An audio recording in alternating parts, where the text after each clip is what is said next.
you get done with sports and you don't know where to go. And as an adult, there's, recreational softball game or kickball or something just doesn't do it if you really are hungry. And I like a lot of people then go into the workplace or into some other hobby, and that's where they start to use that outlet. And I was starting to do that. So in my 20s at work, I was really aggressive. I cared very deeply, and I cared a lot about my team, but I was really blunt. It's not the most effective communication style. And I was an ops manager in a warehouse for Target, and people pulled me aside and they say, "Hey, man, you're kind of a dick." Like when we get it, once we get to know you, like we get that you're just really driven, but the way you do it's too much. And it was right about the time that I got into jiu. You've been doing it, no matter how untouchable you look in your gym, become the mad enforcer. Like somebody can kick your ass and make you look like you know nothing.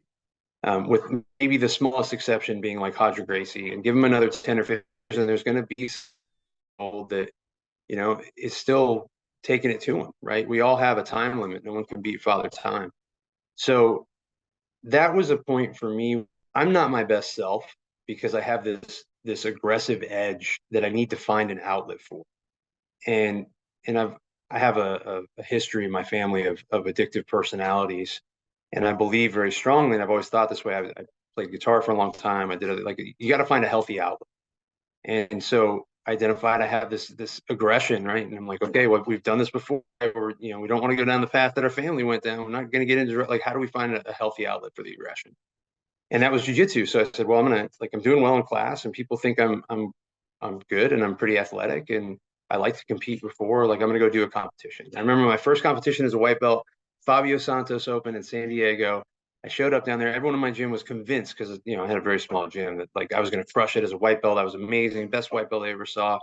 I get into the gym. There's like some four stripe white belt, which at that level may as well have been, 50 years more experience. And I get in, I remember I had not felt that level of aggression since the street fight that I had in middle school. Like the intensity was so high, the adrenaline was nuts. I threw the guy in a triangle, almost took him unconscious, but he wouldn't quit. He ends up passing my guard. He wins by points, and it was one and done. And I was like, yeah, that was it. Wow, what just happened, And and then I got really mad that I lost because I hate losing, and that was it for me. It's like, okay, like this is real. Um, it brings out all of those things, and I'm not going to stop until I win, because now the fire's turned on, right?